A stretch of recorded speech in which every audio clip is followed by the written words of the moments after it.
সিলেট শহরের হৃদয়ে সুরমা নদীর উপর দাঁড়িয়ে আছে এক ইতিহাসের স্মারক, কিন ব্রিজ। 1936 সালে ব্রিটিশ গভর্নর মাইকেল কিনের নামে নির্মিত এই লোহার সেতুটি একসময় ছিল যান চলাচলের পথ, আর এখন শুধুই পথচারীদের জন্য উন্মুক্ত বাংলাদেশের দীর্ঘতম ফুটওভার ব্রিজ। এই ব্রিজের পাশে রয়েছে আরেকটি গৌরব, আলী আমজাদের ঘড়ি। 1874 সালে নির্মিত এই ঘড়ি টাওয়ার দেশের প্রাচীনতম পাবলিক ক্লক টাওয়ার। কিন্তু সময়ের সাথে সাথে এই দুটি ঐতিহাসিক স্থাপনা হারাচ্ছে তাদের সৌন্দর্য ও মর্যাদা। কিন ব্রিজের বর্তমান অবস্থা খুবই দুঃখজনক। সেতুর উপর এখন প্রতিদিন বসে বাজার, মাছ, মাংস, কাপড়, ফলসহ নানা পণ্যের অস্থায়ী দোকান। ফুটপাত দখল করে হকারদের দাপট, চারপাশে নোংরা পরিবেশ এবং অসংখ্য মানুষের ভিড়ে পথচারীদের চলাচল কঠিন হয়ে পড়েছে। সেতুটির সৌন্দর্য আজ আর নেই, আছে শুধু বিশৃঙ্খলা। আলী আমজাদের ঘড়িও অবহেলিত।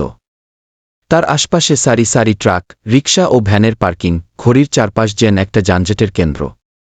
এই অব্যবস্থার ফলে ঘড়ির নান্দনিকতা হারিয়ে যাচ্ছে চোখের সামনেই।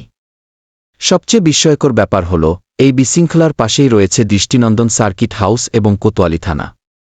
অর্থাৎ প্রশাসনের চোখের সামনেই প্রতিদিন চলে এই দখলদারি ও সৌন্দর্যহানি। প্রশাসন চাইলে খুব সহজেই এসব অপসারণ করতে পারে। এই ঐতিহাসিক স্থাপনাগুলোর আশপাশ পরিষ্কার করে পুনরায় সজ্জিত করা গেলে সিলেটের সৌন্দর্য অনেক গুণ বাড়বে। আমরা প্রশাসনের দৃষ্টি আকর্ষণ করছি, দয়া করে কিন ব্রিজ ও আলী আমজাদের ঘড়িকে রক্ষা করুন। দখলদারদের সরিয়ে দিন, ফুটপাতকে ফিরিয়ে দিন পথচারীদের জন্য। ঘড়ির চারপাশের যানজট ও ট্রাক পার্কিং বন্ধ করে সেটিকে ফিরিয়ে দিন তার ইতিহাসের আসনে। এবং আমাদের সকলের প্রতিও একটাই অনুরোধ, এই ঐতিহাসিক নিদর্শনগুলো আমাদের অহংকার, আমাদের পরিচয়। এসো আমরা সবাই এগিয়ে আসি এই সৌন্দর্য রক্ষায়। কারণ যারা ইতিহাসকে সম্মান করতে জানে না, তারা ভবিষ্যতও গড়তে পারে না। ইতিহাস রক্ষা করুন, সৌন্দর্য ফিরিয়ে আনুন।